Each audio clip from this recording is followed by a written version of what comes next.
right, welcome back. Oh, let's talk about it. All right, as you see, I have a guest that's been on before. So if you've been here before, thank you for coming back. If you're new here, take the time to hit that subscribe button. I have family here again today. Actually, I'm at her location.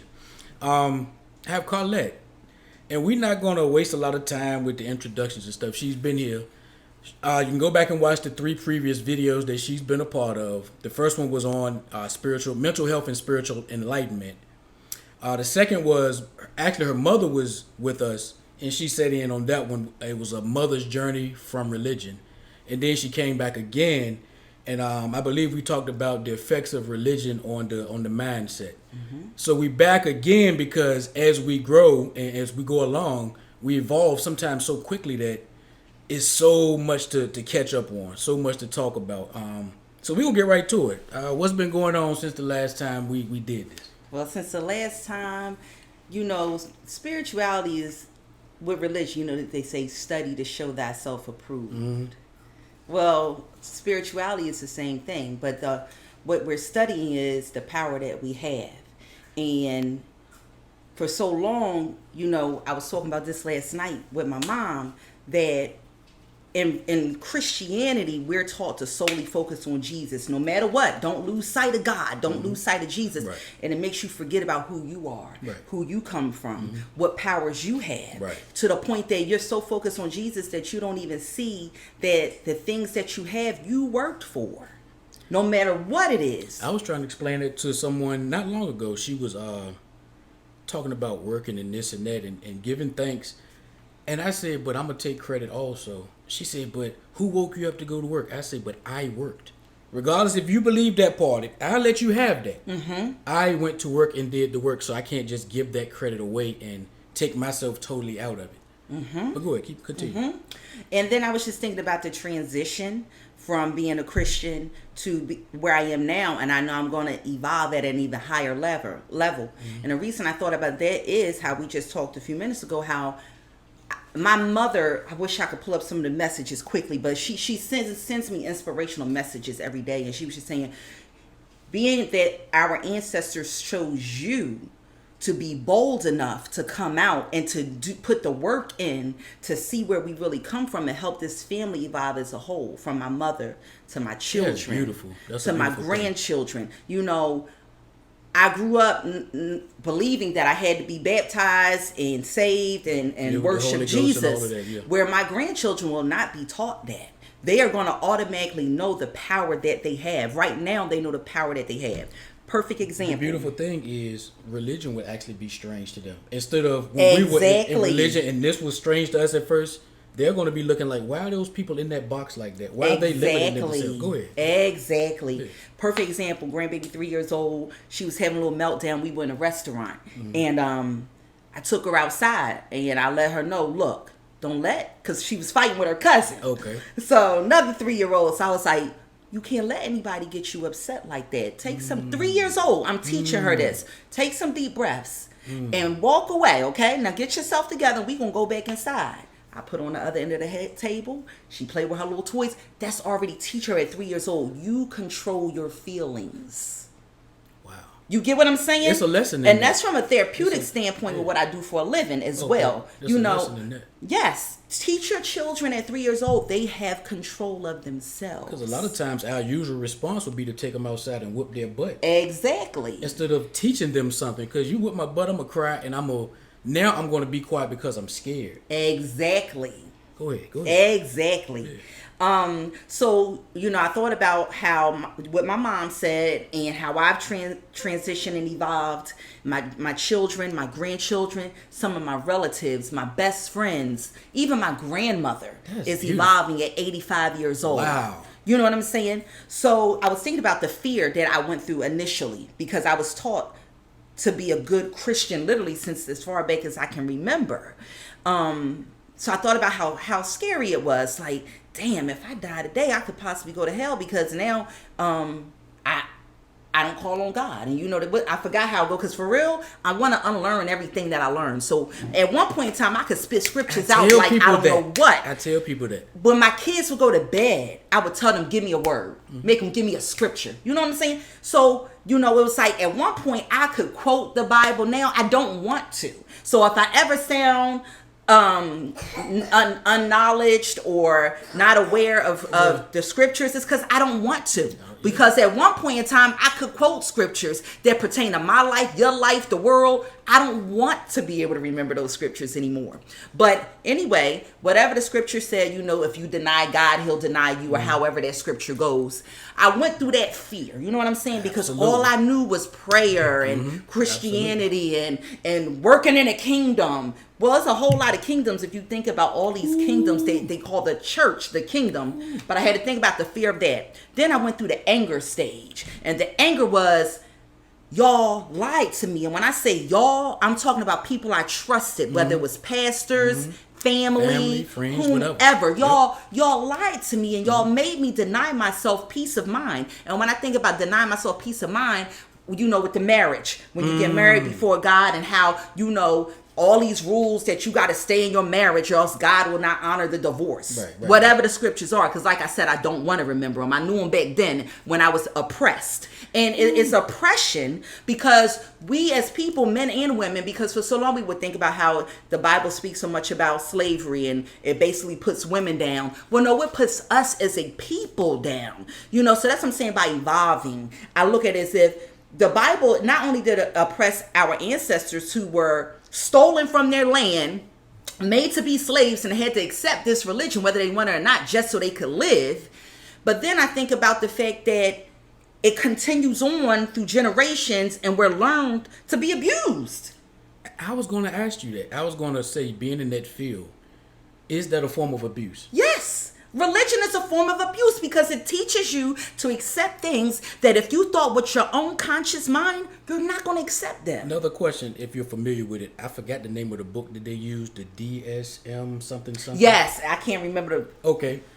I was listening, I was connected to a guy a few years back, and he made a point. He said in that book, in one version of it, it said that believing in beings and things that you cannot see is a mental illness. Yes. It is a mental illness. It's been diagnosed that if you're believing in things, whether it's Spider-Man, Boogeyman, or Jesus, because you can't see. Check this out. When it's considered a mental illness. Clients who have paranoid schizophrenia, or they're psychotic, what do? They talk to people that we don't see them. But you can't tell them that they don't. Exactly. So I feel as though talking to Jesus, you're psychotic. I was once psychotic as well.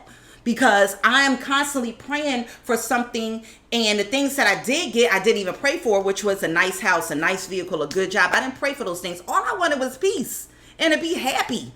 And which should have been the easiest thing. Exactly, because everything else I worked for. Right. So then I had to realize I control my peace. But back to, because that's why I put these little notes here so I could stay focused, that Christianity and any type of religion, because every religion comes with rules, and the number one rule is to be oppressed and to accept being abused. Yeah. And I think, you know, with Christianity, because I can't speak on Muslims and Buddhists and whatnot, I don't know anything about their religion. I don't desire to study it because I don't want to be part of any religion. But I know that I was a Christian from as far back as I can remember until I was 35, and I'm 43 years old now.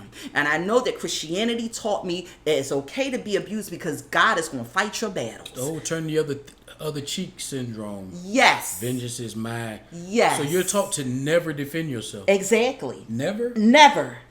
If that was the case, I could have died in that marriage I was in because of the way the man was beating. Exactly. Yeah. The way that man was whooping my ass because he truly has a diagnosis. I would have died in that and allowed my children see the generational cycle of oppression. Imagine the damage that would, regardless of what has transpired with them at this point to now, imagine if you had never gotten out of that. Exactly. My children said that the way that they've seen my life change, the way they've seen me grow in every area of my life, professionally, as a friend, as a family member, as a mother, as a grandmother, every aspect of my life, the way that they've watched me grow has helped them push forward, especially my daughter. Because see, I watched my mom go through 3 marriages and she went through a lot. So my mom taught me how to be a wife in addition to her being a Christian in the holiness church. Right. I took a lot because that's what I was shown. That's what I was taught. That was the model. I stayed with one man from the age of 19 until now. That's the last man that I've been with and the only man I've been with since, 1998. You get what I'm saying? But I wasn't even happy. But I felt like God is going to fight this battle for me. I did everything from anointing him to praying over him. You name it, I did it. Even trying to bring him to church. I was going to say he would even come to church. So. Exactly. Yeah. So, it teaches us to be oppressed. It teaches us to accept abuse. But spirituality teaches you to love yourself, to show people how to love you. And if you can't love me the way I love me, I don't need you in my life, no matter who it is. And see, I'm actually just kind of getting to that point. I stripped away the religion part, but there's been a void to a degree because something goes there. Not religion, but something goes there because the journey continues. So I'm at that point where if you can't love me like I love me, why am I going to waste my time? Why am I going to force you to try to do that? Yes. No, it should be natural. And that even goes for my children. Granted, my children love me, and as I'm growing, they're growing, and they show me a lot of love and respect. But they're showing me that because I showed them what I require and what I'm not going to accept when I left their father. And I explained to them, this is why I left your father. It ain't even about me being lesbian. This was about, because a lot of people think, well, you just wanted to be with a woman. No, because I suppressed those feelings for a very long time. That's a powerful thing to do. Because 1, I wanted to please God, and 2, I wanted to set that family foundation for my children. So, with that being said, if that man wouldn't have treated me the way he did, I may have never lived my truth. You get what I'm saying? Because I was willing to go through that for my children. And there's a lot of people that's going to be watching this that y'all are in. It might not be her situation where you want to be lesbian or where you are lesbian. It could be anything. And you deny yourself of your truth. Yes. To try to fulfill something you were programmed to. I tell anybody, you were born free. You get told that you're a Christian or a Muslim. Exactly. Jehovah's Witness, but you're born free. You know what? Perfect example. My grandbaby, Karllette's baby, she speaks so well. And even can use some foreign language. But check this out. Because from the time she was born, Karllette put her in front of this smart app or whatever that taught her so many different things. So I said she could literally speak Spanish fluently if that's what we taught her. Because when a child is born, they're empty, and then we damage them. Yeah. You get what I'm saying?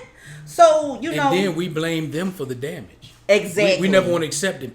Maybe I might have messed up something. I had to do that with my own children.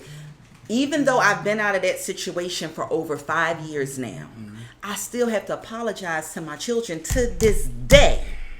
I apologize that I stayed in marriage for so long and allowed y'all to see the abuse and allowed y'all to endure the abuse as well. I apologize for telling y'all if you didn't come to church, I was going to whoop your ass. I apologize for making you do things in the church. I never forget, Cersei embarrassed me so bad, but now I think the shit is funny when I would tell him, this is scripture you want to say, and you say it with feeling. And he got up there and said, Jesus wept. I said, no, he didn't embarrass me like that. After we done worked on that scripture, though. You feel me? I had to apologize to my kids for that. Because that's abuse. Because what I should have just been teaching them is to be a good human being. Treat people right.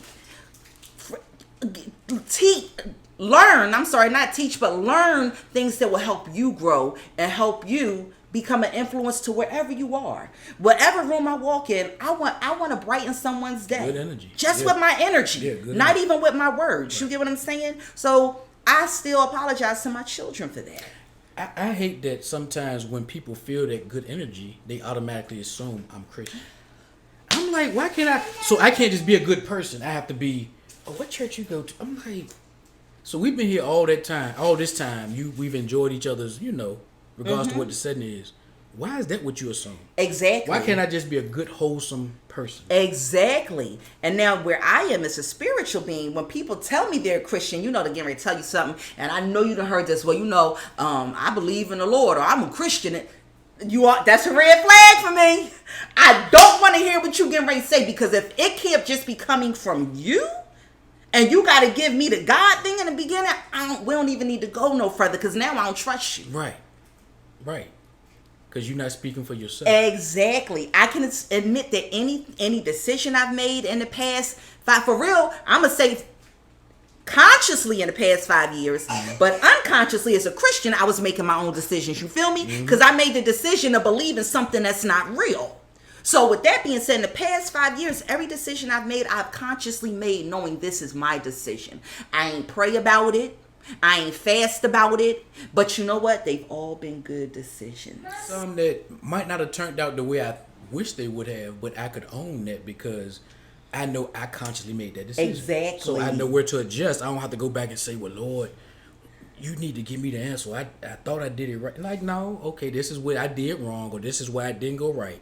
I can adjust and have a better outcome. Exactly. I can sleep well at night with that. Yep, exactly. Knowing that I did this. Is not, what I do wrong that God failed me. Me and Tanya was talking about that. A lot of the things that we would pray for and they wouldn't come. We were like, well, what have I done wrong? See how it teaches you that you've done something wrong. Self-degradation. You degrade yourself. If God don't bless me with what he blessed her with, I did something wrong. That's abuse. That's abuse. Anytime I can tell all my kids, I treat you according to how you behave.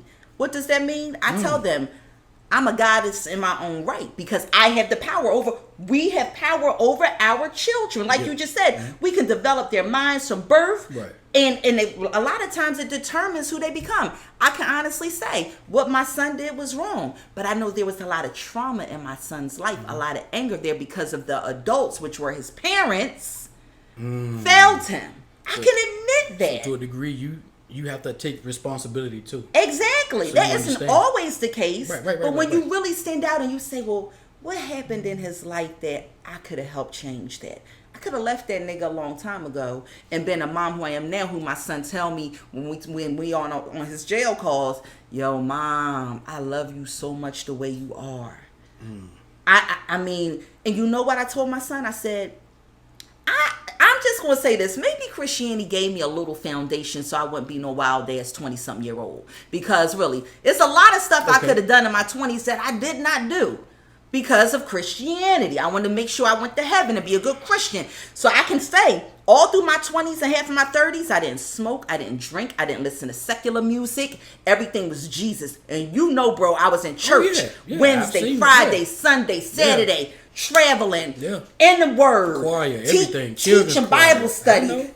I did it all. Yeah. So I can say that maybe at that time in my life, my ancestors knew that if this girl don't have something to keep her calm, I'm gonna be buck wild, because I was on my way for real, and it always gets you at your weakest point. When I got saved, it was because, one, I had just dodged a bullet with going to prison for trafficking drugs and guns between D.C. and North Carolina.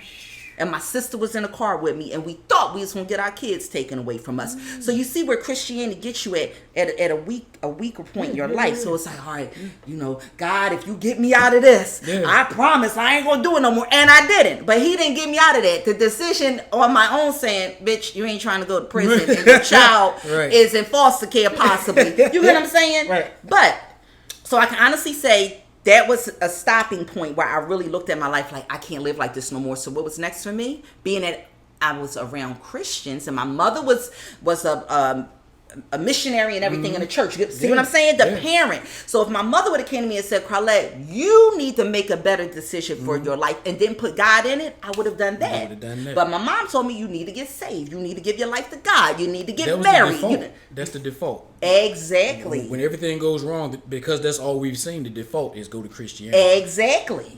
Not go within and find out what I need to do better. Go outside of yourself to... Exactly. So that's how I became a Christian. And I can honestly say, out of fear. So I can honestly say, through all of my 20s, because I got married at 19 years old. So through all of my 20s and So basically I was 36 years old. I was tried my best to be a pillar of the Christian community. Sorry, so I'm gonna say, yeah, it stopped me from doing a lot of stuff because I didn't go to clubs. I didn't do nothing. The whole time I was sanctified.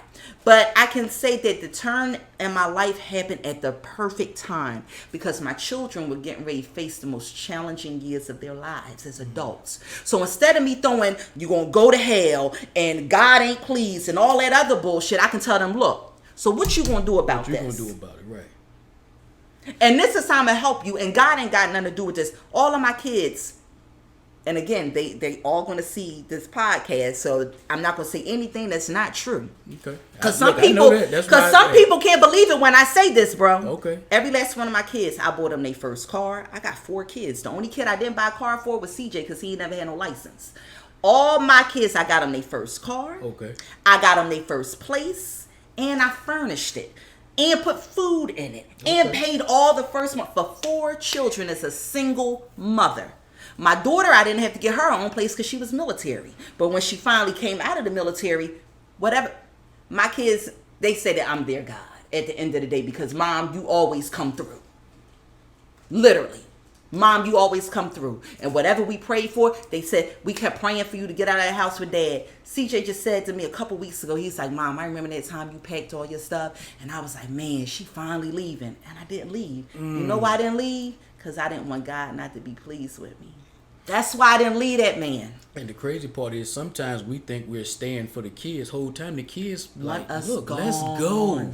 Yes. We still love him. We love you, but we don't need to see this every day. Exactly. You know. But so many people are abused and become abusers to their children in the name of Christianity. I believe I've done it, and it caused some situations that haven't been resolved to this day, pretty much just because communication hasn't been fully the way it should be. Mm-hmm.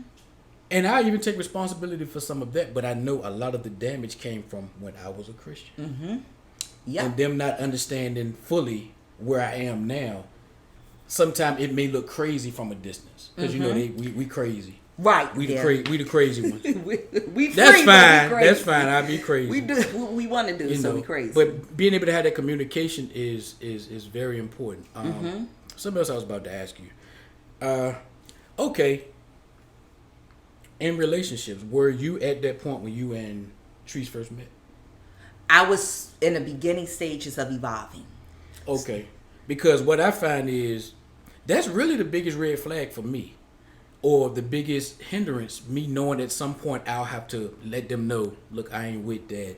But she was a Christian. She was still praying. So how did that work? Because it's hard to, I was thinking as I was coming up here, for a lot of people, especially women, black women, the default is Christianity. Just like these phones and stuff. Sometimes you get the update notification and you might hit, later. Sometimes y'all don't even know there's an update to your software. You don't even know. And sometimes it's so hard for us to even decide if we want to take the time to teach you that there is an update to it. Mm-hmm. Sometimes it's easy to just move on and to try to get you to understand there's more to what you're doing than what you're doing. And that the default setting you have is kind of outdated. Your iOS needs to update. So how did that work with you? How did that work? Because I haven't been able to make it work. I'm going to tell you how it worked in both relationships. But what you were saying as far as update your software, and sometimes you need to update. I'm going to send it to you when we're done. But I had looked at something on TikTok because I found a lot of spiritual stuff on TikTok. Okay. That's what I like about TikTok. You can determine what you want to see. But it was saying how these millennials are being born with their third eye open. And that's why the amount of whatever with Christianity is decreasing at a tremendous rate because it said something about any child that was born after 2002 or something that they are already awakened to something that we as 70s babies and 80s babies and even 90s babies weren't. Right. But back to the Christianity thing or the different in beliefs with relationship wise. Now with that 20-year marriage, I wanted him to be saved. that I just felt like if he gets saved, everything is going to be all right. Right. And at the end of the day, I started realizing a lot of these saved men won't shit either. So him getting saved was only going to be him going up and getting saved. He still won't going to be shit. But anyway. That's a fact. But that's what I believed with him. Now with Catrice, she was still a Christian, whereas I was transitioning out of Christianity into spirituality. Okay.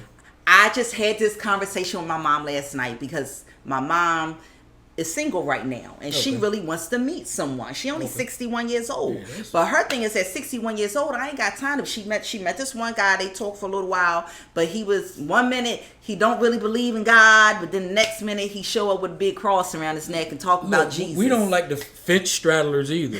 Exactly. Either you in or out, like, and that's what my mom was like. I ain't got time to be playing hopscotch. Keep going. Exactly. Yeah. So, my mom and I were talking about how at 61 years old, she don't have time to meet somebody and try to teach them, unprogram, deprogram all this stuff. Especially at this age. You get what I'm saying? Because for real, shit, at 42, I don't want to do it, so I can imagine how. Yes. Like, nah. And that's what I was going to say. At our age, we are who we are. Especially once you hit 40, most of the time, your personality, your habits, your behaviors are what they're going to be. You get what I'm saying? You begin to understand them more. Yes. If you do the work. So I know at 42, and my mom is 61, y'all ain't trying to meet somebody and have to, basically water yourself down a little bit while you're teaching them, because you want to hold on to the person. It's the watering down part that I hate. But keep going. So, but with Catrice, she's younger than me. So when I met her, she was 28 years old, and I was 35. I didn't realize there was So, being that she was still in that moldable stage, you get what I'm saying? That makes a difference. She ain't even 40 yet. She's only 37, and I'm 43. Okay. So she's still in that stage where she's open-minded and she wants to grow, and and she sees the change in my life. See, when she met me, we were just friends, and she saw that I was in a terrible situation. That's what it was, between the Christianity and being married and fighting who I was as a gay woman. I was going through all of that. But then she see, as I transitioned into spirituality, this peace came over me, where I don't give a fuck no more. And a lot of people get offended by that. No, really. I tell people, when I say I don't give a fuck, that anger, that's my peace. Yeah. I don't give a fuck. That keep me in peace. I even tell my kids, I be like, fuck it. I gave you my advice. I'm done with it. You gotta have, and I'm really not angry. This is just the way I talk. This is where I come from. Right. And I even had to teach Catrice that, because she's from the country. Somewhere out, I forgot the name of the little town she's from, out in Tidewater somewhere. Old Nancock or something, but she's from a little small town. So to me, it was like, damn, you loud. Then she met my family. She's like, oh, y'all motherfuckers loud. This is who I am. I tell people, when I say I don't give a fuck, it's not in an aggressive way. That's just how I keep my peace. And I can say it nice sometimes. I don't give a fuck, and I mean that. I used to tell a young lady this, and I had to end up catching myself. But when her and I first started dealing, I would tell her something, and then she would kind of feel like I was nonchalant. I was like, I'm not attached to the outcome. Once I tell you what advice you ask me, my opinion or whatever, and I give that to you, if you choose not to do nothing with that, I can't go back and then be upset with you. I'm not attached to that. Exactly. I gave you what I have, and fuck it. Yes. Now, I didn't look at it that way, but that is how I feel. Really, it's like, I gave you my advice. You want to do it your way, do it your way. I'm not attached just to don't what come you to do me. with it. Right. Because, see, with my kids, I used to always tell them, look, I'm trying to have you, and I said it, I want you to do it my way, because I know how it's going to come out. The outcome of it is going to be, look at my life. I live a very comfortable life. You have evidence of it. Exactly. Yeah. I got evidence that my decisions evidence earned me a very comfortable life. Even with CJ selling drugs, I said I live the life that some drug dealers want to live, and I work an honest living. So you out here selling drugs, and you ain't got shit, not even a car. You ain't even got a decent place. All you got is drugs. And then you flashing all this money and shit, but you ain't got nothing. You know what I'm saying? Whereas I tell them, but if you look at my life, go get an education, even if it ain't a degree, because I don't be pushing that either, because I know a whole lot of people that don't have a degree that make more money than I make. Even if it's a CDL, y'all, and I ain't, I'm not trying to diminish nothing. I have a CDL. I'm a truck driver. Even if it's just some type of certification. Yes. Get something that can always be able to bring you some income. Yes. Simple as that. Yes. I'll always, long as I keep a clean driving record and stuff, I'll always have a job if I want one. Simple. Go ahead. And you know what? And now I'm getting ready to connect that with me being spiritual now. And when I was a Christian, I would tell my son how you gonna go to hell. And God is not pleased with you. And I'd probably be hitting him over the head with one of the Bibles that I threw away. Look, this book right here I had brought up because my mom gave me this as a birthday gift. It just positive information to help me heal, and she always write little notes and the stuff she give me, right? That's beautiful. So look, beautiful. when I was deep cleaning last year, I found like 3 Bibles. And I threw all of them away, and I didn't feel guilty. I remember a time I'd be like, "Don't sit nothing on the Bible." Right. You know what I'm saying? The Bible got to be able to a certain page. I threw them shits away, and I felt so relieved. So I was looking at just the transition with the gifts my mom gives me now, buying me sage and my singing bowl, and just educating me on how to utilize these things so I can continue to be a powerful woman. I know we done got thrown off again because we be having some good talks. We can come back. But yeah, so back to what we were talking about as far as a difference in beliefs with relationships. Yeah. Being that she was 28 years old and she started as my friend and she was able to see me evolve and she saw how my life changed in such a phenomenal way, it was like, oh, I want you to teach me how to do that. Now, what I tell people though, I can't teach you. This comes through studying, meditating, manifesting, and not being afraid. And the reason I say not being afraid, I had a near-death experience last week. What? Literally, bro. I was so scared. I was like, Catrice, we was out of town. I was like, I think the ambulance gonna have to come get me. Like, I was scared. Like, my head was spinning, and I felt like I was in this tunnel. And you know how I knew I had truly evolved and arrived as a strong spiritual woman? I went outside, and the trees were blowing, and I could hear nature, and I literally heard my spirit guide say, breathe into the universe. Some people would think this is crazy, but y'all do it in church, don't y'all? When they say purge into the trash cans and shit on the altar. And call on Jesus. Yes, and screaming and hollering. But I sat there on that bench and I heard my spirit guide say, breathe into the universe. Which actually is a thing. You're connecting. You're yes. breathing. You're literally doing that. Yes, exactly. Yes. So I was breathing into the universe and I literally heard them say, you're fine. You have to purge. You have to purge because all of these things that you have overcome, you haven't truly gotten rid of them because I was still holding on to those feelings, and that's why I was still angry about Christianity. That's why I was saying how I've evolved since we last saw each other. I looked at our previous podcast and I was like, you were still angry. You kept telling people you weren't angry no more. But listen to what you're saying. You're still angry.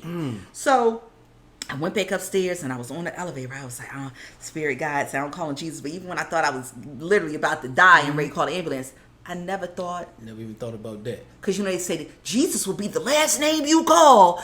No, it wasn't. And I really thought I was out of here. I was like, oh my gosh, if I die, at least let me go up here and get in the bed with Catrice and die next time.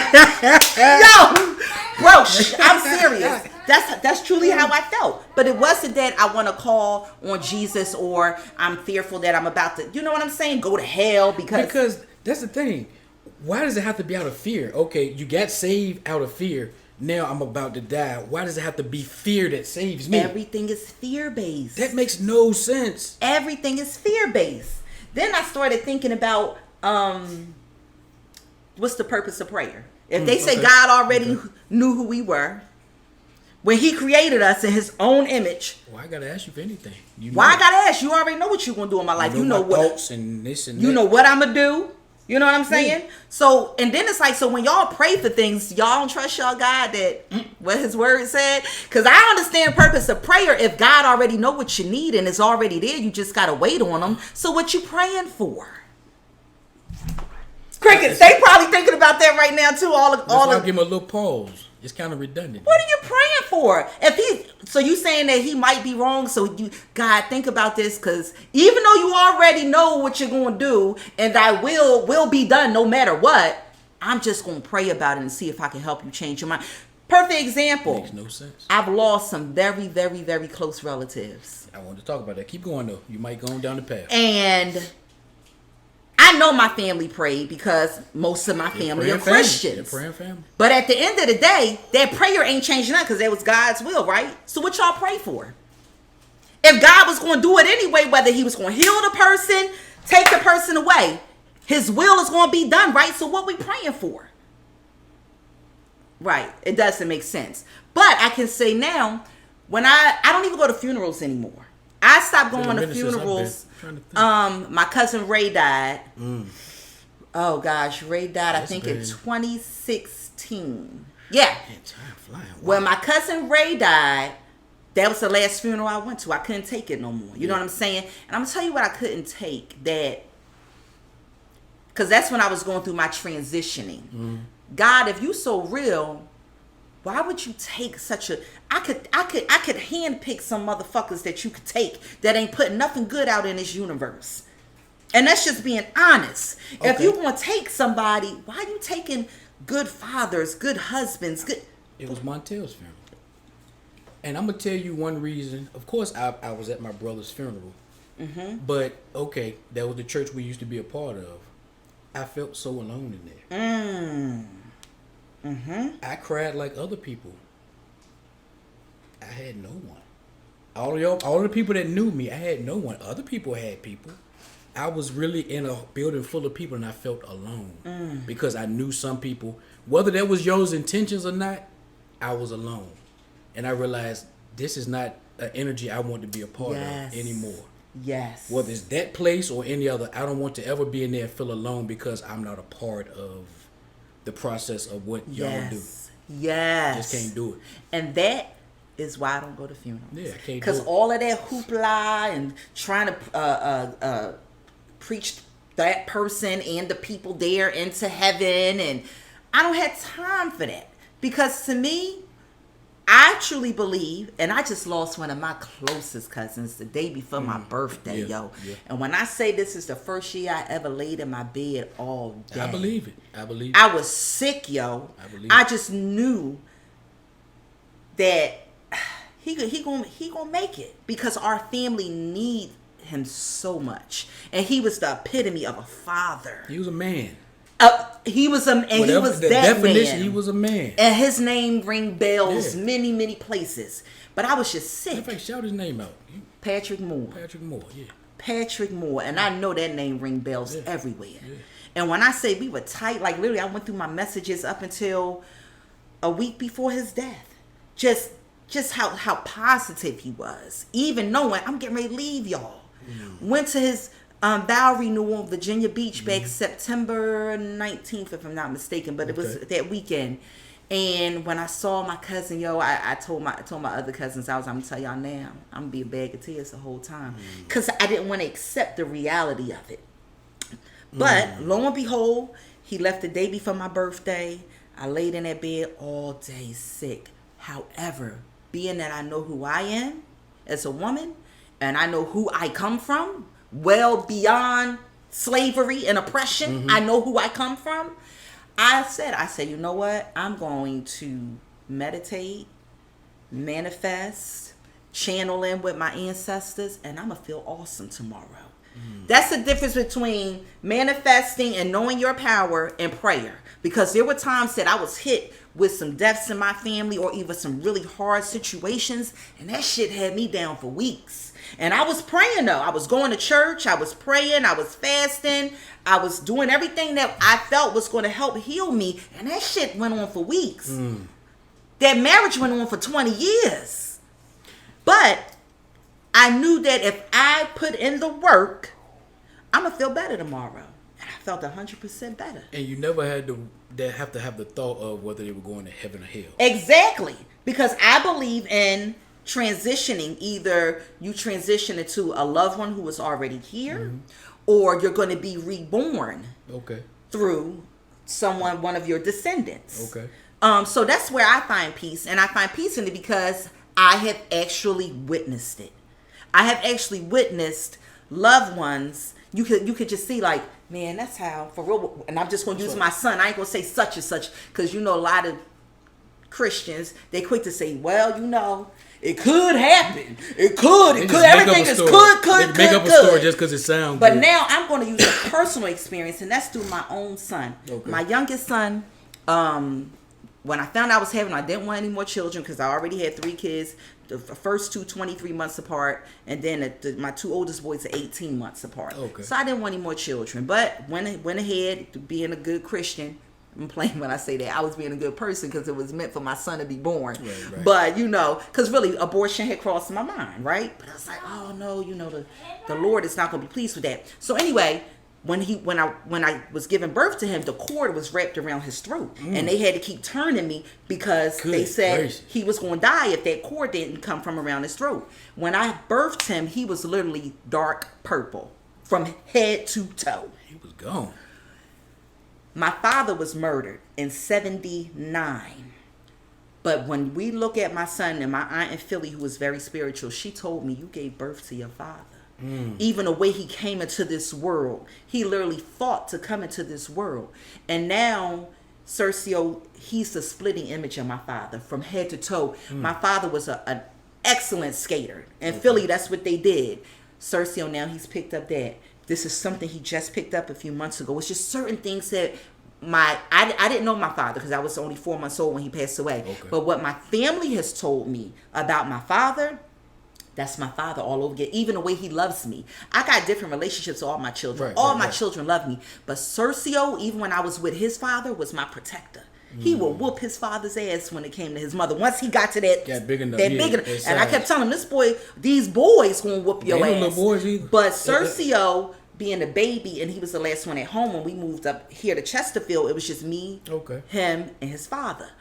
But the way that he protected me, all boys protect their mothers, but he protects me in a different way than my other boys. Because Sergio is that child, he protects me mentally.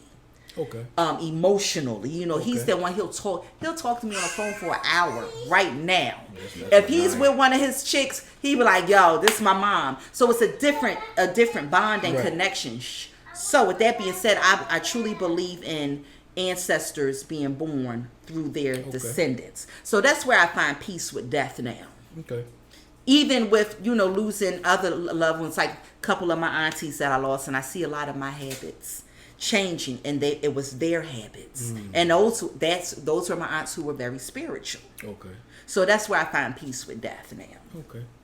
That's and if we do, and I have a whole lot more studying to do. I'm just literally at the beginning stages. That's how I feel. I'm very knowledgeable, and my mom and my daughter and my best friends, we always feed each other good knowledge to help us evolve. But it's so much to spirituality. How do you find that tribe? How do you find, because I know you have your best friend, you have your other friend. I'm just being I know. How you doing if you see this? But how do you find that tribe of people? Because it seems to be hard to find people that get it or willing to understand that journey and learn from you, or take the journey and be friends with you along the journey. How do you do that? Okay, so with Christianity, because see, Christianity took what our ancestors practiced that gave us strength and power and made it evil. Or if they didn't make it evil, they made it as if they're the foundation of it. So it goes back to do not be unequally yoked. You know that in church. Don't be unequally yoked, all that bullshit. At the end of the day, you don't want to be around energy that does not connect with your energy. It ain't got nothing to do with being unequally yoked or being a Christian or whatever. At the end of the day, I'm still cool with people who are Christians as long as they respect my beliefs and don't come try to convert me and all of that. That's not going to happen. But however, I am naturally drawn to people who share the same energy that I share. Just like those same people are attracted to me. My little sister friend Kiana, she just came into my life 4 years ago. And she wasn't spiritual, but she wasn't a Christian either. She was in that, I can deal with those people a lot more than I can deal with those hardcore Christians. She and I first met 4 years ago. She was really uncertain about either. You know what I'm saying?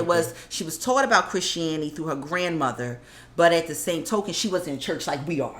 You get how It's a difference, yeah. The Baptist people act differently than the holiness people, because the Baptist people was doing everything that we were taught we shouldn't be doing. Smoking, and you see the division, come on. It's kind of like racism within the religious community. Yeah. You know, the holiness there at the top tier. You know what I'm saying? Because you the shit if you holiness, because you know you ain't smoking, you ain't drinking, you ain't fornicating, you getting married before you. That's what they say, but we done seen a whole lot of people in the holiness. There's a reason why so many of us cousins and shit, they was fucking back then. Exactly. But that's what they say. So, you know, we were top tier because we were holiness. Especially if you Kojic, too. You might well be the Queen of England or something. I try to behave myself. Go ahead. I am. But no, you really, when you think about the Catholics and Christians and stuff, they do things differently. They a little bit more lenient. They got away with more stuff. Oh, okay. So that's where she was at. She was with the Christianity. So basically, she was attracted to my spirituality. In fact, I was a free spirit. I didn't judge people. Okay. And being program manager where I'm at, I'm fair. You know, and when I say I'm fair, we had a supervisor who was a Christian, and she was the meanest bitch we've ever met. And she was always doing it in the name of Jesus. Where with me, when I put something in place, it's coming either from me or the person over me, which is the CEO. Mm-hmm. So she saw that fairness in me, and the fact that if I said something one time, I say it 1,000 times. You can't do nothing but respect people like that. So then when she compared me being spiritual to those who she met in a Christian community, it was like, I want to learn more about that. You get what I'm saying? Okay. So, with that being said, Tanya and I, though, we got a lot of history. We've been best friends for 16 years, and we was in a church together. Right. However, when she saw again, it's all about change. Like, when we see people who were drug addicts, when you say as an example, and then they get saved, and they get cleaned up, what you gonna do? Damn, I'm trying to kick this addiction too, so I'm coming to church with you, and I'm gonna get on the altar so I can kick this addiction and look good like you and get you want what they have, right?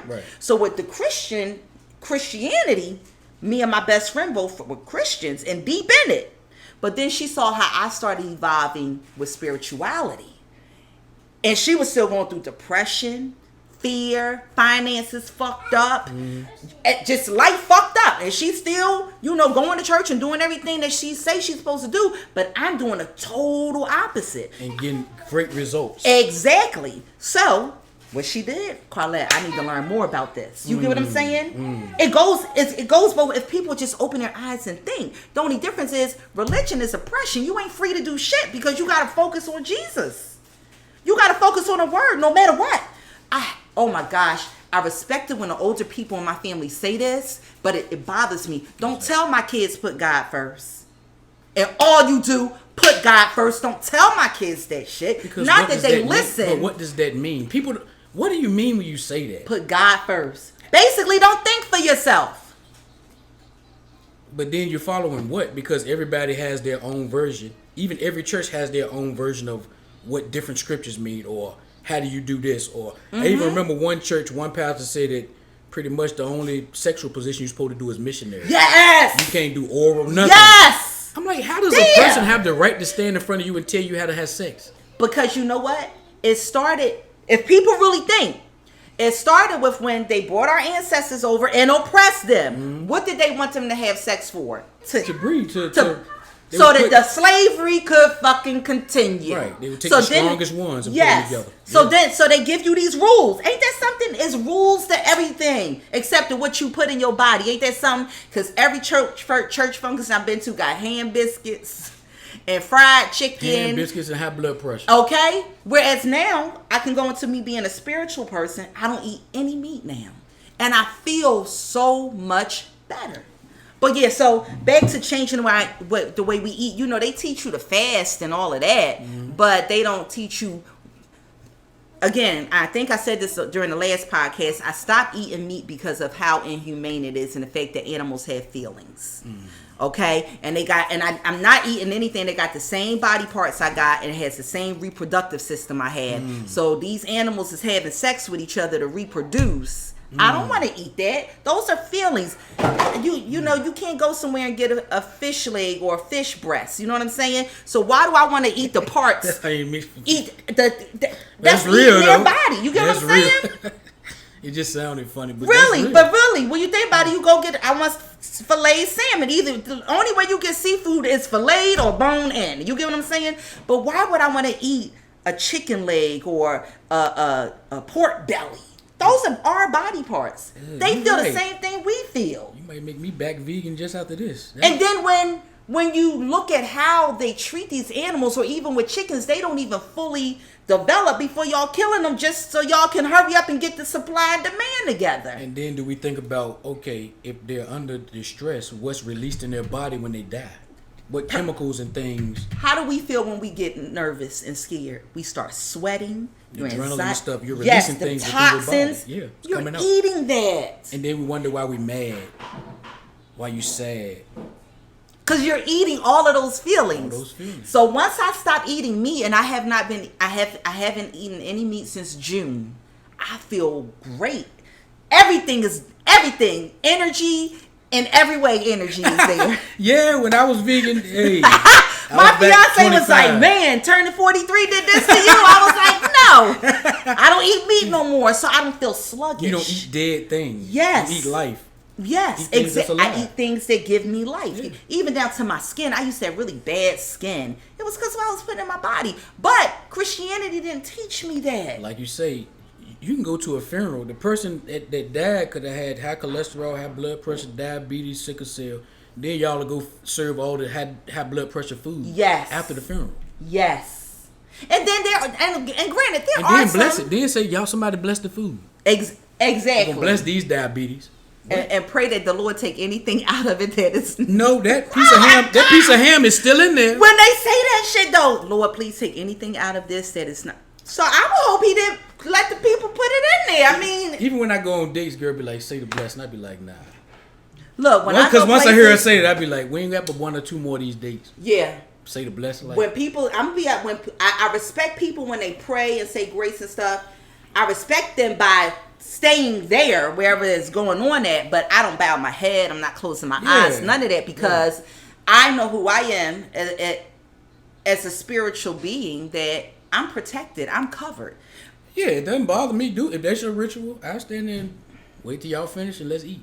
You know, even when that night that last weekend when I was saying it was a near-death experience to me, I really thought the ambulance was going to have to come get me, bro. I was scared as hell. What happened? Do you ever find out what it was? Or it was, I had been manifesting and meditating on wanting to get to the highest of myself.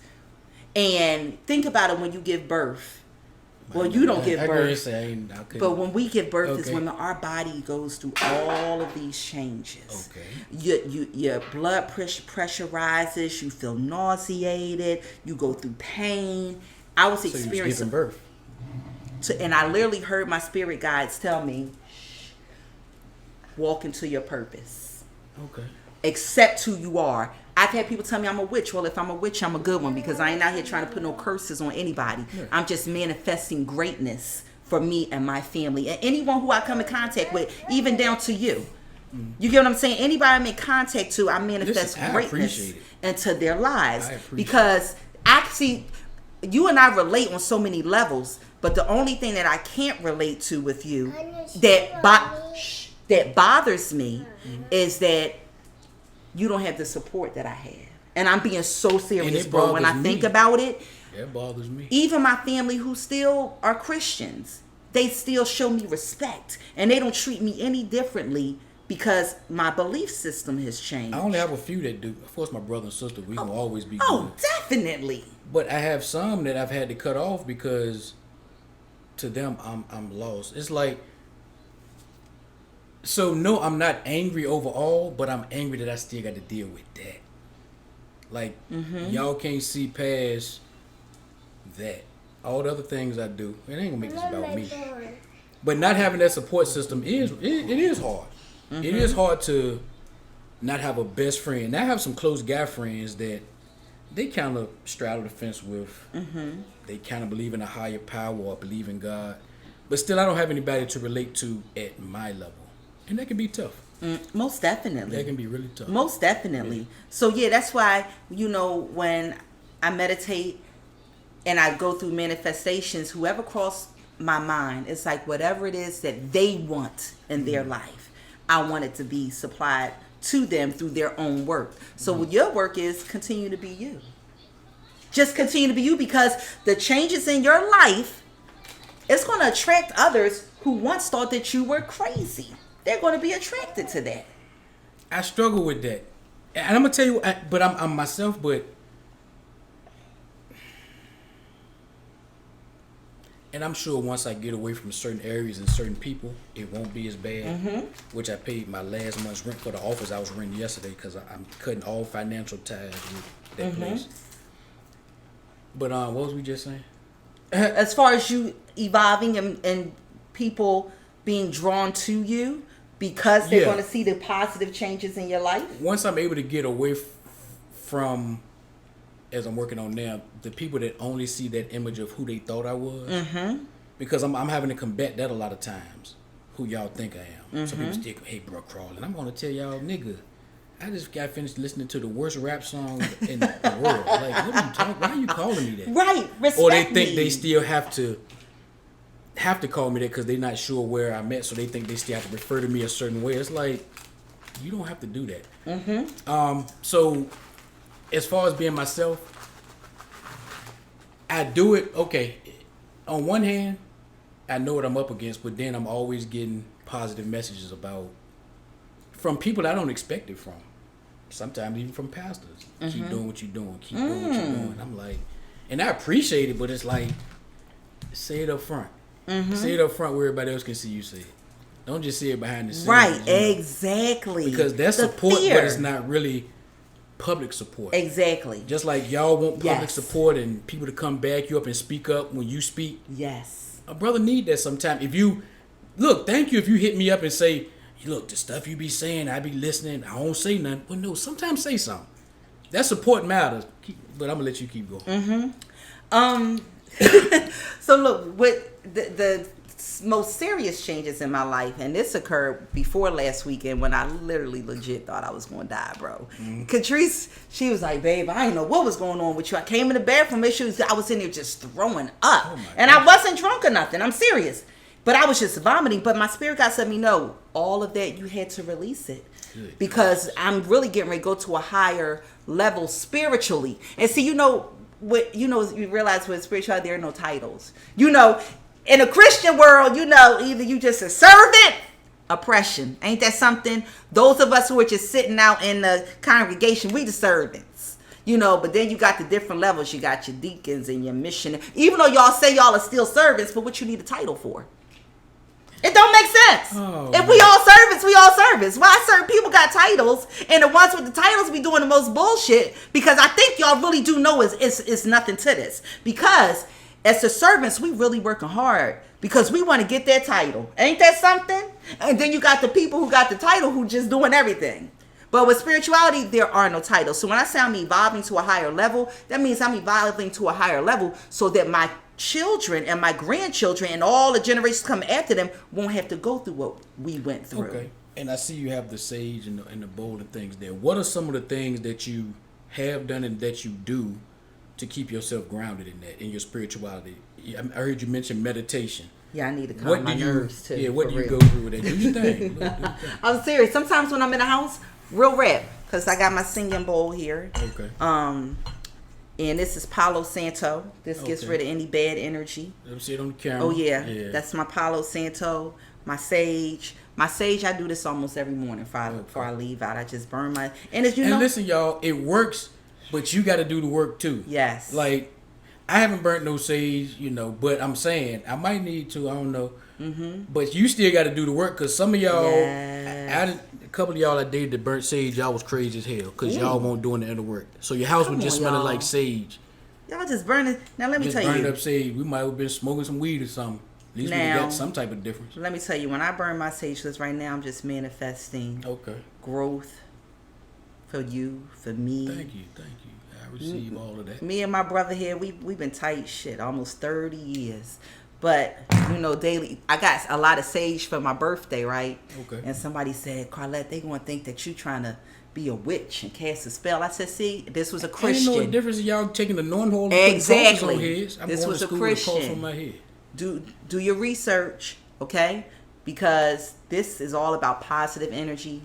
You know, you got people coming all in and out of your house. I don't have that. But you got a lot of y'all Christians, people coming in and out of your houses and stuff. It might be good to burn a little sage to take that bad energy out. You might start removing some stuff in yourself that you don't even realize, because I know that's what happened with me. But every morning, I sit there and I around my head, my neck, all down my body. See, I don't need a pastor to come and lay hands on me. That's another thing I don't get. If the Christians say the church is within you, why do they say that you should feel basically disappointed in yourself? Y'all know the words y'all use. I don't, forgot them. But, you know, you should feel bad if you didn't make it to church. If it's in me. Sometimes I forget it's Sunday now. You feel me? Oh, I know, and I'm glad it's Sunday because I know I'm going to be off if I choose to be. Like, oh, I know I'm going to be like tomorrow, I might take the day off, I might not, but I'm not going to church. Exactly. I know that won't be what I'm doing. My own rituals, because the oppressor took it from us and made it evil, because they knew that if they made it evil and we were brainwashed, that we wouldn't practice it and then we wouldn't have our power anymore. Even down to, you know, people that study the tarot and astrology and things of that nature. I still hear the arguments and see stuff on social media about, you know, you pretty much convince yourself if a person in church prophesies, then that's right. But if a person doesn't claim Christianity but has the same ability, they're evil. If the person it's probably that the person in the church doesn't actually realize what their gift is, not the other way around. Because if they did, they could do more with that gift. They could actually probably pull themselves out of their situation. Check this out. Instead of pimping it. This is the book my mom gave me, right? Okay. I'm going to read this real quick, because when I called my mom last night and said to her, we are taught to devalue ourselves. Come on. Because then you don't have any power and you're relying on something that's not even there, but you're giving it credit for your hard work. Anything you got, you put the work in. Even if it's something negative, it's because you didn't put the work in. Yeah. So we hold the power. But here it says, by spending time connecting and worshiping our eternal self, which they tell you there should only be one God. What else it say? Idols, you know, don't worship any idols. No false God. But my ritual book here says, by spending time connecting and worshiping our internal self, we are creating an open communication channel to our soul.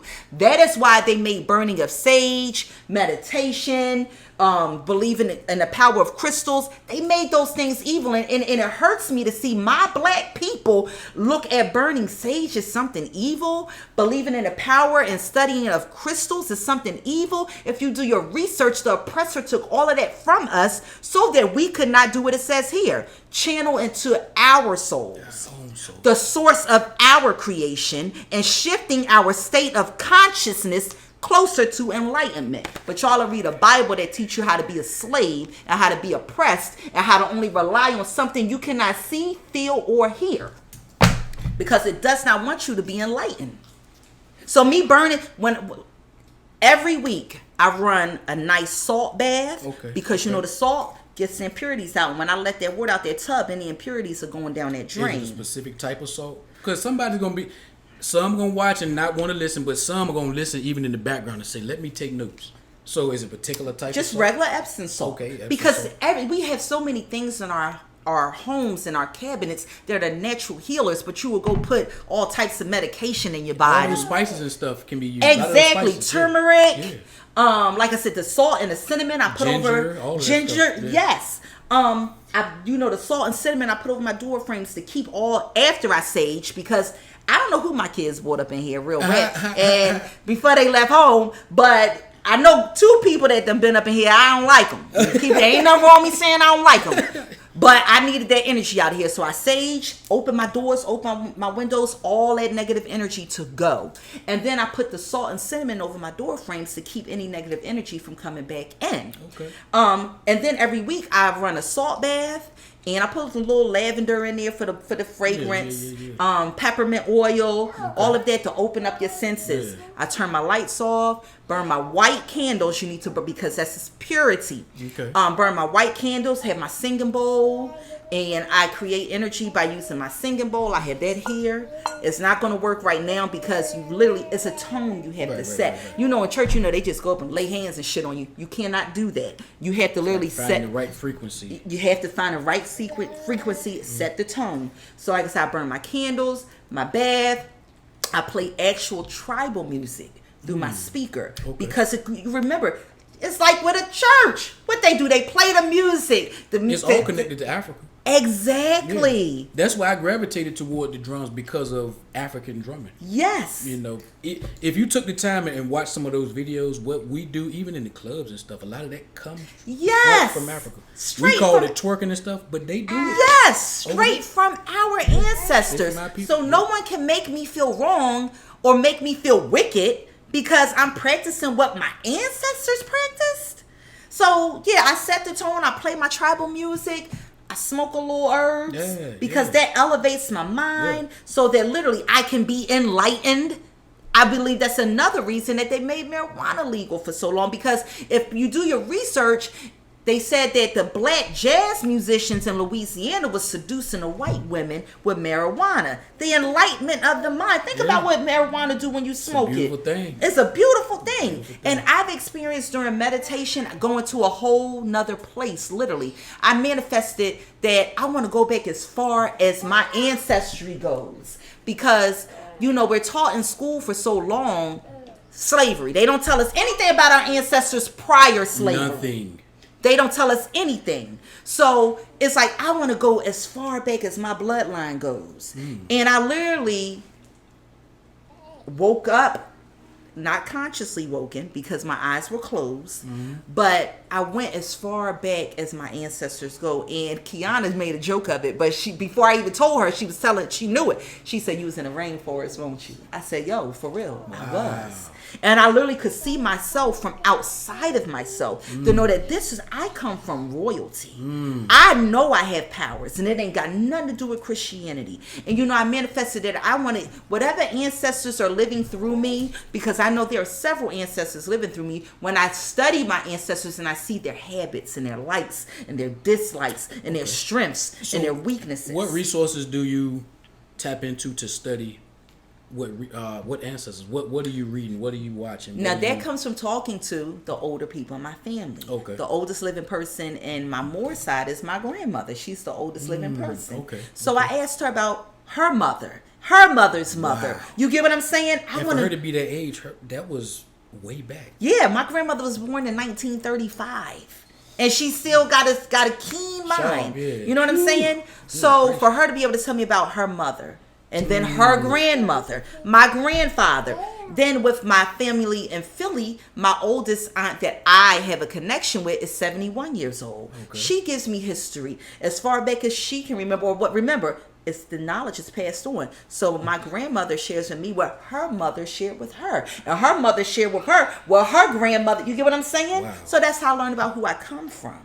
And that's crazy because that actually that's into the 1800s. Yes. Just from your grandmother. Yes. Good. So that's how I learned, you know, even one day I was sitting at my grandma's house eating, and my uncle, my mother's brother, said to me, "Man, you chew just like your father." So certain things like that lets me know my ancestors are living through me. Yeah. With my father, for real, some people may think it's crazy, but I feel like this. Y'all talk to Jesus and say y'all hear him. Well, I talk to my father almost every day, and my father died in 1979. And as a Christian, I had such blockage. My mom and I talked about this too. As a Christian, you're taught to totally focus on Jesus. There is none higher than him. Right. That you've blocked your consciousness, and you blocked your spirit guides, who are your ancestors, to be able to tap into you. Right. So it was a lot of things about my childhood and about family that I couldn't even remember. We were talking about how as Christians that you have a blockage, because it was things about my past that I couldn't remember. It's things that now I'm starting to remember about my father that I didn't even think about my father as a Christian. For real, bro, all I thought about was that my father died when I was 4 months old, and I don't know anything about him. But now that I've evolved spiritually, I literally have a connection with my deceased father. Wow. To the point that when I was mirroring to channel his energy, I was standing in the mirror in my bathroom, and bro, the energy of my father hit me so hard that it literally knocked me into the wall. Well, go deep into that. The mirroring. You mentioned just now. You were standing in the bathroom mirror. Mirroring, yeah. What is channeling the energy of the ancestor that I wanted to channel with. One, again, it doesn't just happen, because remember, I've been evolving. I'm not gonna say transitioning, because I transitioned when I was but I've been evolving now for about 5 years. So it's not something that someone could just be like, oh man, Karllette said, you can channel your ancestors through mirroring. But you're standing there looking in the mirror. Yes. So, and doing what? But I've already saged and manifested what I want. I want a connection with my father. Even when I said I want a connection with whatever ancestors are living through me. Like I have a lot of times when I'm driving, and look, Karllette, at first she was like, Mom, you be tripping. But now that she's evolving, she was like, Mom, you don't be tripping. I get where you coming from. I said, one of the ancestors who's living through me died in a car accident. Because a lot of times when I'm driving, I have flashbacks of this, and it's the same accident.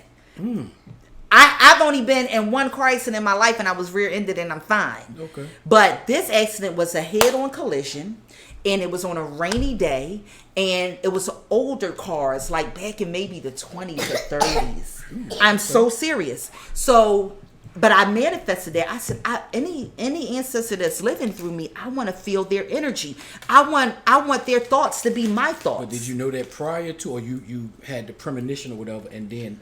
No, I still don't. I asked my grandmother about it. She said, Karllette, I can't think of anyone in this family that's been there, but I can clearly see it. It's there. And it's a reminder that I don't know how I'm going to leave this earth, but I know it ain't going to be no car accident. Because that's what they've let me know. It's not, however I leave, I truly believe I'm going to leave this earth in my sleep. With that being said, manifestation is prayer. The only difference is what prayer is for Christians. That's what I'm going to say. The only difference is you're speaking it into existence. What prayer is a lot of asking and waiting. But prayer limits what you can reach out to. Yes. You can only talk to Jesus and God and the Holy Ghost and them.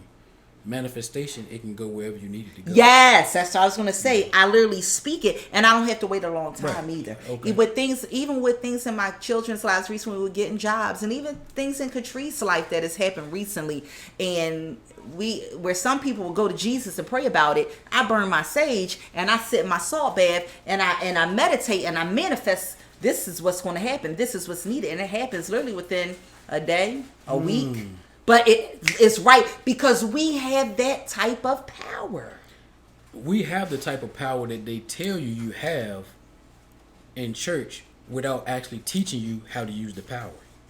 You're taught how to externalize. You're told you have it.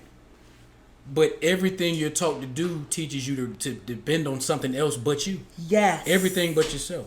Yes. So the power you're manifesting is actually what you were told you were supposed to be able to do. Yes. When you was a Christian. And look, check this out. Saying that just now, think about it. I'm still the same Karllette I was in the church. I just have a different belief. And what I'm saying is how I was vocal. Yeah. I've never really had fear of being who I was. You always walked around like, don't fuck with me. Right. Yeah, you've always walked even around as like a Christian. So my personality hasn't changed. Just my beliefs have changed. And my beliefs have changed in a positive way. Now, I could see people have an issue if I said, I became, let's just say, a Satanist or some shit like that. Now, see, that's weird shit to me. And I don't judge people, but I'm all about positive energy. So I feel like when people aren't Christians, but they're not putting out any good energy into the universe, I do got a problem with that. It's not judging you, but at the end of the day, we already got enough hell going on around us per se, so we don't need you putting out no negative energy. Some people may look at what I'm saying as being negative because I'm going against their sky daddy. But at the end of the day, again, when has he ever talked to you? Because really, that's just really, some things are just destined. And the reason I say that, because I feel like things that are destined create character. So some things we're not going to be, I don't have power over all things. I got power over most things in my life, but not all things in my life. So those things that I didn't manifest into existence, if it happened, I look at it as whether it's good or bad, it was to build character within me. And so that I can help someone else. If we ain't never been through nothing, how can we help someone? Right. And how you know your strength. Right. You know? Check this out. If I had never been a Christian, how could I teach my children and my grandchildren the negative aspect of it? You get what I'm saying? Where I can tell them, look, the reason I'm teaching you to know who you are and to study your ancestry, because I know the damage of Christianity. Right. But if I had never been through that, how could I teach them anything different? And they got to see it for themselves too. Yes. You know, they got to see you start in one direction and change and actually really see in real time the difference. Yes. So think, when I leave this earth, my children, and I'm really believing I'm gonna be an old lady. My grandma's 85 and in excellent health. Yeah. You know, and she still eat all the stuff I don't eat. So I'm like, I truly believe I'm gonna live. I hope I live to be well into 100. Right. However, once I leave this earth, my grandchildren will be telling stories about their grandmother, but they're also going to be telling the stories that their parents told them about how their grandmother was a Christian and everything she went through, and then she evolved, and this is who she became. So I want, when my descendants talk about me 100 years from now, I want them to talk about the strong woman I was, not the weak woman I was. And now I just feel like if I would have stayed in Christianity, which would have kept me in that marriage, because I can honestly say if I would have remained a Christian, I would have stayed in that marriage, and then the generations of my children, my grandchildren, possibly my great-grandchildren. My grandma Hazel got great-great-grandchildren. So to think about, yes, and it is a blessing, because blessings, see, it's people even with blessings, they limited to Jesus. Christianity, right. No, it's not limited to religion. I'm a blessing. Right. My brother's a blessing. I'm a blessing. Y'all better realize. You know what I'm saying? When I see homeless people, because Jesus sure ain't playing a money tree for them. So when I'm in downtown Richmond and I slide a homeless person a 20, I'm the blessing. I'm the blessing. And when they say God bless you, you know what I tell them? I work for that, because I want them to understand. A lot of homeless people out here right now, and I know because I deal with them every day, relying on God, and I try to teach them, look, you need to know your strength. You are bigger than this. You know what I'm saying? I'm not going to pray with you, but I'm empower you. I can do that, and I can empower you through my own life experiences. Right. But anyway, what I was saying is, you have children, you got a grandchild, and they're going to continue to evolve. Your name is going to ring bells 100 years from now for your descendants, and to say that you were strong and you stood up and you answered your calling. And your call. I just hope they understand it, because I know in the position I'm in, like, I'm not in the household with my kids. So they've had to watch my transition from a distance. So even to them, I've probably looked crazy at times, because I haven't been able to explain why daddy doesn't do this no more. So my thing, time is going to have to tell my story. Once they see the full story, then they'll be able to look back and see, oh, that's who my daddy was. Because right now, I know they might not get it. They're going to understand it before you know it. And you know why they're going to understand it before you know it? Why is that? Because they're millennials. So remember, we were brought up in a church, and that's why we were Christians, and we were devout fucking Christians. But once that third eye opened and we answered the calling of our ancestors, we've evolved. Right. Listen what you just said. They live with their mothers who are Christians. Right. Not knocking them, because I'm cool with them. But I'm just saying, they are great people. Great women. But still, that is how they're being raised. Just like how we at one point raised our children that way. I at one point. I was a part of that. So as they evolve and they go out in the world and they're able to make their own decisions, because they're not going to always be children at home, the way that the number of Christians is going down, they're going to be curious. You know why? Because my daddy started that walk, and I thought he was crazy. But they're going to meet like-minded people in their generation. That's going, you get what I'm saying? And then they were like, yo, my dad was on to something. And I know it's going to come in time, but just having to walk that path, it's not always easy, because I know they don't fully understand yet. And what I want to let people know, as you said, at 19, Christianity stepped in. And I'll even say this, it's okay if Christianity is a part of your journey. But when you get to the point where you run out of answers and you started being confused, it's because it's time to graduate. People ask me, why you don't go to church no more, Ed? I graduated. I got to the point where that didn't serve a purpose anymore. I got what I needed from that.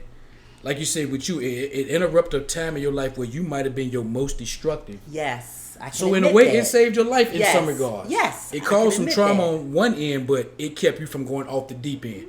Okay, cool. But you knew at some point you couldn't stay there. Right. Exactly. And because so many people stay there and keep repeating that cycle.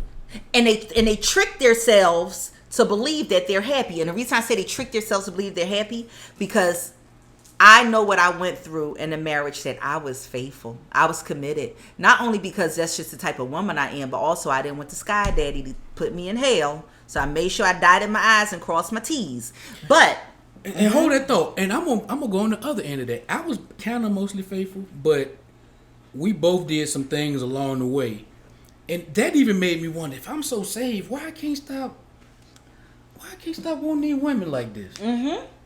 And I would feel bad, but then it's like, but it's natural. It's not like I'm making myself do this. Right. Like I'm actually, So you were faithful, and I'm struggling with, I didn't cheat my old marriage, so if I did, it's over with now, so it don't even matter. So I'm not even going there. right.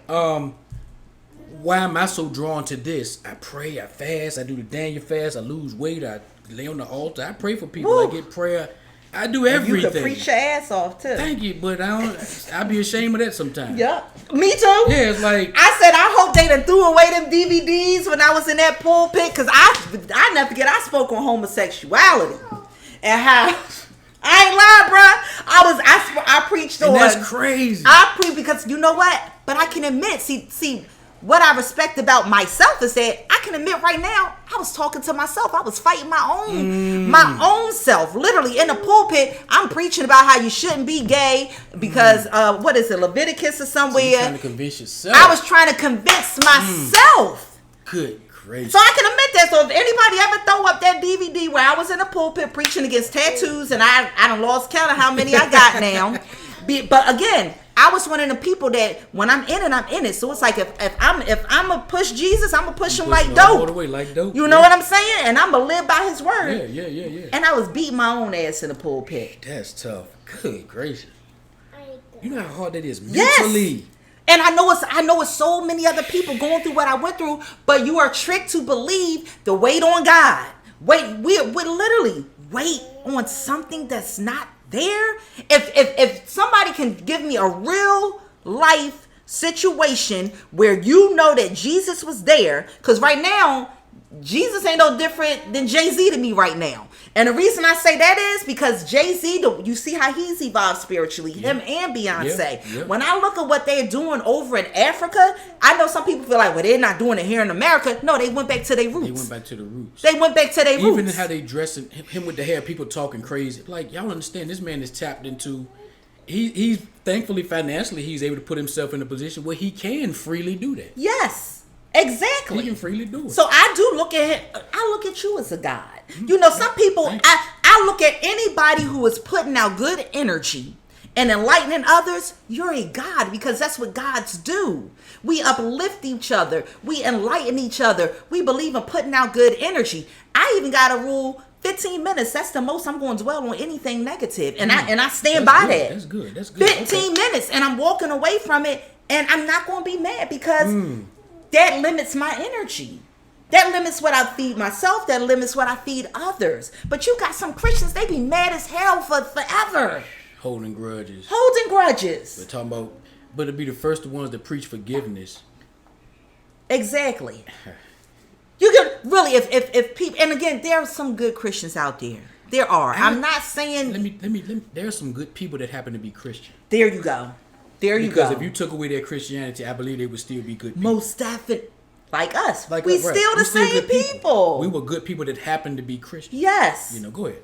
Yes, it's like when I was a Christian, if I had you, I had you. If I said something, I say it 1,000 times. None of that has changed. If I love you, I love you. None of that has changed. If anything, I think I love with a greater magnitude of love now, because I don't judge anybody. I don't care what you're doing. If I know a chick that done had sex with 200 men, you know what I want to know? What happened in your life that make you want to do that? Unfortunately, I won't even get into that. Yeah. But really, it's trauma. Yes, trauma. But yeah, we can just go on and on. So we're going to do another podcast when you're ready. Okay, yeah. I'm serious because we can just go on and on. But I think I know what your purpose is for the podcast. But what I can say mine is, the reason that I always want to do the podcast with my brother is because I want to see my people. At one point, it was all about I want to see black women, evolve into greatness and know who they are, know their power. But now I want black people as a whole stop being oppressed. Do you understand when you believe that you don't have any control over your life and that you gotta wait on God for everything and you gotta turn the other cheek and you gotta struggle? You know who I give my 10% to? Me. I pay myself 10% every 2 weeks. My own account. Okay? So for somebody to be able to brainwash you and make you feel like you're giving it to the kid, why so many churches? We got churches in hotels. We got churches in stores. We got churches in homes. I mean, why? Any building that shut down, y'all think it's supposed to be turned into a church when it could be turned into something else that the community needs. Where? Why a church that only takes from poor people anyway? And why they gotta be so flamboyant with it and, looking like castles? Really, when I look at, that's what you give your 10% to or more? Even as I've traveled across the country as a truck driver, I would be in some of the poorest communities and see some of the nicest churches. Yes. And that bothered me. Like, why is this beautiful ass building in the middle of the fucking hood? Yes. Preying on the poor instead of teaching them how to manage their finances properly. That's how I teach my kids. I never forget one time when Karllette got her first job, somebody at our church said, I know your mama taught you to give your 10%. Yeah, I did. To herself. Give your 10% to yourself so that you ain't got to go ask nobody. You can borrow from yourself. That's what I teach my children. Borrow from yourself and pay yourself back. Because you get a church all your money and then you make sure you pay your tithes off the top and now you can't pay your light bill, but they don't want to give you no money on your light bill. They may give you $50. But if you pay yourself, you ain't got to worry about that. Know your worth. Know the power that you have. Because literally, I have no problem with telling people, even when you look at the generational poverty, how the mama was on welfare and food stamps. And I don't knock nobody, and you get ready to see it. I'm not knocking nobody, but generations of poverty. But they all in the church. The grandmother, then the mother, then the grandchildren, then the great-grandchildren, and just 4 generations of fucking poverty. But you waiting on God, where with spirituality, we're teaching people their own power. We don't need a building. You don't need to go to church. You need to know who you are. You are the vessel. Exactly. We need to be teaching people, instead of giving your 10%, how to manage what you do have. So that you can build your own wealth. And not the churches. Because most of the time the pastor got his Benz and whatever else he got, and you catching an Uber or wherever you at with a cab. The church van. The church van. But they want to make sure you give your tithes and offerings and whatever else, the building fund. One place, they bought a property in Emporia. I go down there sometimes now. I said, that goddamn sign been out there for 15 fucking years. It still ain't broke ground, ain't put a shovel in the ground or nothing. But the pride won't let them take it down and realize, look, it's not going to happen. So yeah, when I come so willingly, because y'all gonna see me again soon. Oh yeah. It's because I want to see my people evolve into greatness without being oppressed. Stop being afraid. Exactly. Stop being so quick to hear this and then automatically want to cast it aside. No, take the time to listen. If it makes sense, hold on to it. And I know it makes sense. We speaking logically. We're not up here trying to quote a scripture. Or sell hope. Or sell hope. Keep it going. We're about to shut it down. That's it. I'll definitely be back. Yeah. This is my brother from another forever. His brother is my brother. His sister is my sister. Absolutely. And his other brother is my blood cousin. So with that being said, anyway, I'm here to support him. Whoever think you crazy, I don't think. They probably think I'm crazy too. Look, I'm just give you flowers. I appreciate you. Like, sometimes when I think about the support I don't have, I do think about I got Karllette. Forever. One of the few people I was like, I know she rock with me. Hell yeah. Certain people I might have to question, but it's too many years in now, and we've seen each other on both sides. So yes. I don't ever have to doubt that. You got that right. Thank you. I appreciate that. Yes. We're gonna come back real soon. It might be in a week or two. It's gonna be soon. We're gonna keep this going because this is a conversation that should continue. Yes. This is not one of those one-off things where we put it out there and leave it alone. No, we're gonna come back, and as we grow, we want to pass that on because next time it might be some more lessons that have been learned. Yes, and it will be. Yeah, because we're going to continue to evolve. Yeah. So look, y'all hit that subscribe button. Thank you for tuning in, and come back next time. All right, peace. That was beautiful.